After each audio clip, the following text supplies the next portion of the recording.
Are you trying to add IDM extension in your Google Chrome browser, but it's not showing in the Chrome Web Store? And if you search it here, you will mostly see the fake IDM extensions. In this video, I will show you the correct and official way to add a real IDM extension to your Google Chrome browser in just a few clicks. So without wasting time, let's get started. Let's open up another tab in your Google Chrome.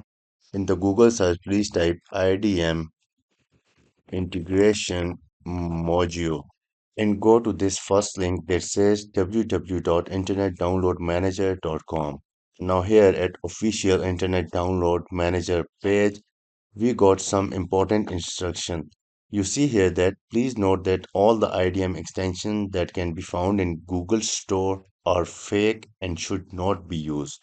Our extension is hidden on Google Store and it can be searched as well. This is made by design because there is no sense to install the extension without IDM. Also, the extension should be installed automatically during IDM installation.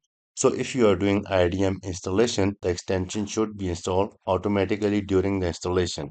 If not installed automatically, then you could come here and here IDM support give us the official link to download and install the extension.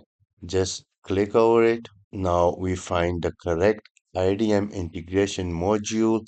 This is the correct extension for IDM. Click on Add to Chrome. Again, add extension. Perfect. The correct extension has been added to my Google Chrome browser. If I go to extension page and I want to link it, I will click over it and I got IDM extension in my Google Chrome browser. So be careful from downloading or installing any fake or dangerous extension in your Google Chrome browser. So that's it about today's quick video. We have found the correct IDM extension and installed it correctly. Thanks for watching and I will see you in the next one.